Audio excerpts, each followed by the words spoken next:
get this work session underway. Our regular scheduled council meeting should begin at 6:30.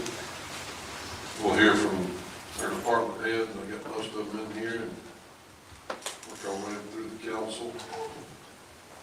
I'll start with our attorney, Brian. Sure. I have one thing I was just going to bring to your attention, Mayor, and to council as a whole. And it's not, I don't see it as being a conflict, but I did want to let everyone know. Y'all, through our dealings with, unfortunately, Mr. John Reamer, who, I don't know if anyone is aware, he passed away in March. And we were in the process of trying to bring some sort of, finality to getting a bond together, et cetera, and all that. And unfortunately, a lot of that just kind of stopped with his passing. His family, there's a will challenge that's going on between Mr. Reamer, I guess, and someone in my firm, my partner, Mr.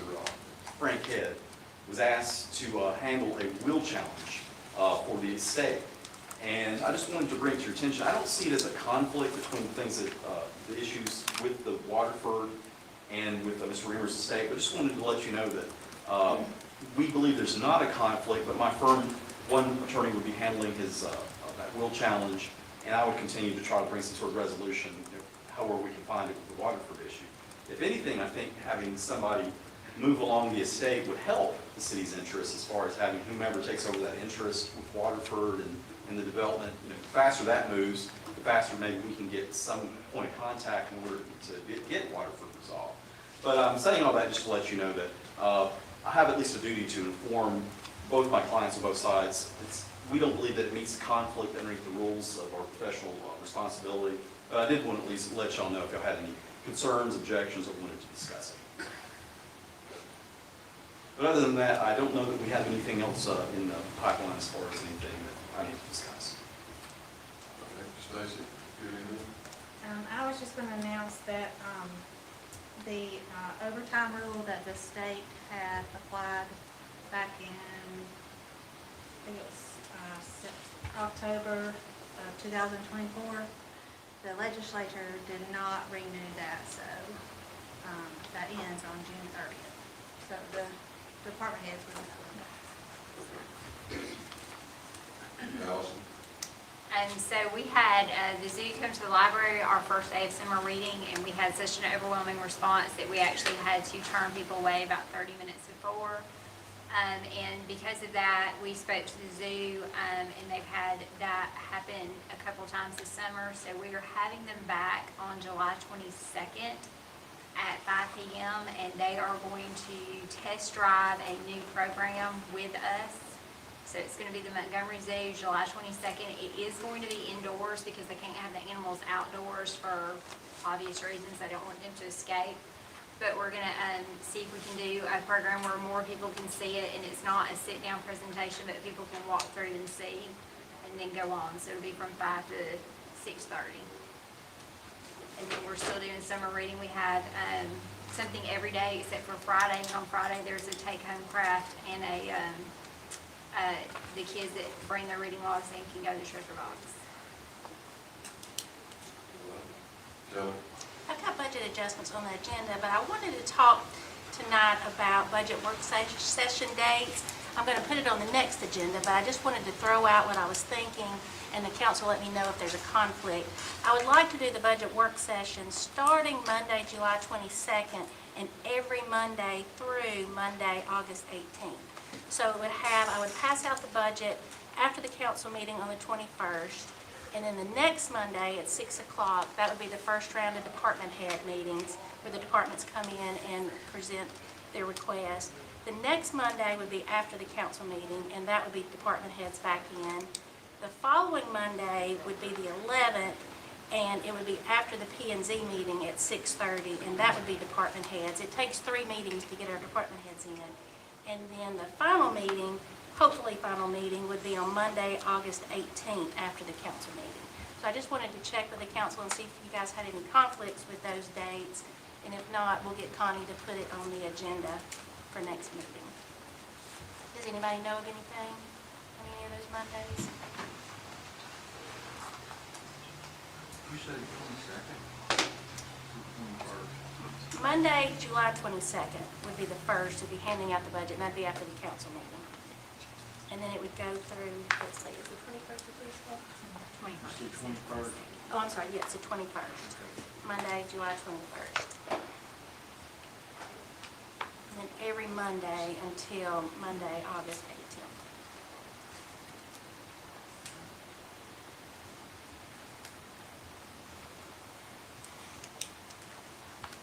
But that's all I have.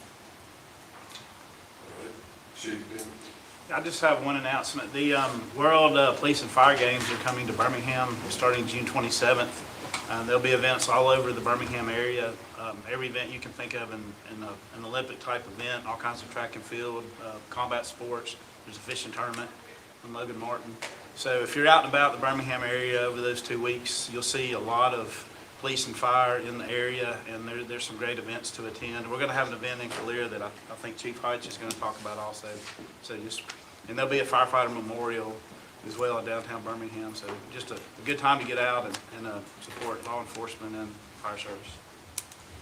All right.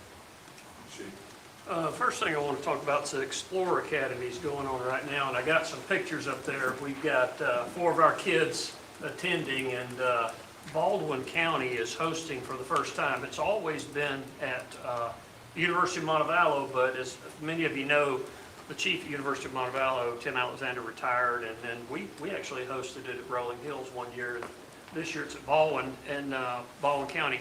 And I'm really proud that we were able to help Baldwin County get their cadet program started. 2 of our officers transferred down, they moved down and they worked for Baldwin County, and then they in turn wanted to bring to Baldwin County what we have here, so we helped them, and now they've got a viable Explorer program, and Kevin Brand is running the training, and it's Explorers from Alabama, Georgia, Florida, and I believe Mississippi that are in competition down there in Baldwin County, and I expect our young people to do good. We had a real senior group there for a little while. We won a lot of trophies, and then most of them got jobs, and we got a fairly young group now that are working their way up, but I think they're going to be really good. I want to thank our advisors too, because we've had a little advisor shortage. We've had difficulty keeping enough advisors there, and 2 of our dispatchers are helping out this week, Damon and Jesse, and they do so much more than is typical. I mean, you guys hear me talk about them all the time, but they go so far above and beyond what dispatchers do in most areas, and them helping us out. We needed a female to travel with some of our female Explorers. So I'll give you a report as to how the Explorers do after the academy is over. I gave you a couple of handouts. One thing that in support of the police and fire games, we have a blood drive coming up that the police department, fire department are co-hosting. We'll have the blood mobile on the 19th and the 20th. Now I know the 19th is holiday, but we'll have them there on the 19th and 20th. And if you'll notice, you get a free police and fire games t-shirt, and we'll also have food there provided for the people who come and give blood. And you can scan either in support of the police or the fire department. If you scan in support of the police department, you get a steak. Scan in support of the fire department, you get a nice hot dog. I'm just kidding. Just get a pack of hot dogs, okay. The other 2 things I wanted you to look at, I got the end of year for this past school year recap for what our case officers did. 106 hours of instruction by our case officers, 4,513 students educated, 49 students recognized in all of our schools. You probably notice that if you follow our social media. We recognize students for good behavior and leadership skills. 7,174 people reached. That includes parents as well as kids, and I'm very proud of that program. I know a lot of you are too. And on the other side of that handout is the case camp that we have coming up. This will be our 2nd year for case camp, and we're just about full. We got a few more people that are registering late, but I expect that to be another success. I also want to let you know that last week some of us were able to attend 2 different events with Attorney General Marshall and Catherine Robertson. Catherine Robertson is running for Attorney General, and A.G. Marshall is running for Senate, as most of you know. We were able to share last week an update with our case program. which, as you all know, is funded with opioid funds, and tell them where we are and what we've done. And we gave them that video that we played for you guys about the drug abuse video, and they both took it, and I haven't heard response back from them, but I know they'll be pleased with that, and they were extremely pleased with the way we've used our opioid funds, and it was nice to be able to share directly with them what we're doing here at Calera, and I think it's something we can all be proud of. And, you know, that was a suggestion I made, but you all agreed with. And then the architects of that program are Robbie Grant and Kevin Brandt, and they've done a phenomenal job. So appreciate you guys supporting us doing that. That's all I have. So, We had a moving park this last Friday, it went real well. We had probably about 75 folks out there, and then we had some, probably about 20, 30 in the parking lot that we had to do something with, but we'll come up with a better plan for that next time. And then our Camp Unplugged we've had 2 of them, we've had over 100 at both of them, so that's been great. That's the program that Jeff runs, it's been a fantastic thing. Other than that, just what's on the agenda. Kevin, I'll Jim, have nothing. Randy, All right, thanks, sir. James, Definitely not. Ed? Thank you. First, I want to start with a traffic issue on Highway 70. Now, it continues to be a serious problem. There was an accident there today around 4 p.m. involving a overturned vehicle. So, what can we do to make that area, that road safer? So I had them pull I assume what y'all were asking was the delay between one phase turning red and the next phase, the competing phase turning green. What do you? No, I'm talking about. Oh, 70 and 42. I thought you 70 meant 70 and 42. 31. Maybe I'm not speaking loud enough, but yeah, that was an overturned vehicle, the two-car accident. 70 and 42, the only thing left to go to bid is they're doing the foundation, it's a required foundation review the state has. So as soon as the foundation review is complete, then we can advertise for bids. But it's so dangerous there. We don't want anyone to lose their life, which has already happened. So what can we do in the meantime until that occurs? I don't have the answers for you on that. I don't know. What was the accident? Was it someone? It was an overturned vehicle. Chief, do you have any information on that accident yet? No, I was in the office when they responded to it, but we actually had multiple accidents going at the same time. I'm not sure what the cause for that particular one was. I'll find out here in just a minute, though. There was no one transported to the hospital from that wreck. It was not? No. It looked like it was. It was a bad wreck, but Yeah. there were no injuries. Okay, so like I said, my concern is we don't want someone to lose their life, so we need to look at something. Could we put anything out there, caution lights, something to slow the traffic down? I don't think we have any portable caution lights, do we? No, I don't. I think a patrol request would be about the simplest thing we could do. I don't know. At that intersection, what else to do in the meantime, in the interim? Because when I'm traveling that road, that traffic coming over the hill is just, I mean, the only thing you could do is petition the county to make 42 right turn only. No left turns out of 42 or Kensington. Make everybody turn right. You'd have to go down the road, turn into the gas station, go back around if you wanted to head west. Kind of like they've done on 280, made everything, a lot of right turn onlys in the interim. That's about all you can do. did we do that until we get the traffic signal?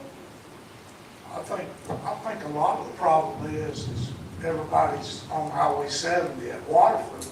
The citizens that we got living there is very important to us to look at that intersection too, with all of the housing that's gonna come straight across the road. I think now would be the time to start looking into it with, would it be the state deal, that state road, or, Yeah, they probably won't put a line signal at that well, would intersection. it, we could at least try to see if it would award, you know, because we've had major accidents at, Waterford trying to get out, so we could slow them down on 42 and 70, and if we could get a red light at Waterford, I think that would help us considerably to do that. So would you put forth effort to try to move forward with the state to see what they got to say about it? Well, they would want to, we'd have to do a traffic study on it. I think we need to do it. What they do is traffic study, so when we go into the budget meeting, that might be one of the most important things we need to talk about. Because there's a lot of citizens live inside Waterford, trying to get out of there. And if we slow that traffic down there, especially gonna have a brand new subdivision across the road, it should be a light there. Maybe we don't need to be the ones that put it in. What about if we don't? I don't have any plans for anything across the road, You haven't seen any plans of anything? not across the of any road, development going across the road? no. And if it did warrant it, we would make them put in the signal. Well, that's my thought. We've got two developments where we're making them put in the signal. So, So, but temporarily, until we can get the study done, until we can get the traffic light that we're expecting, that turning right and having to go through changes to get back in the direction they're trying to go in, could we do that? I'll talk to the county engineer, see if he'd be willing to entertain it. Okay, could, 42 right turn on. right, well, update us please at the next meeting. I'll let you know. Thanks.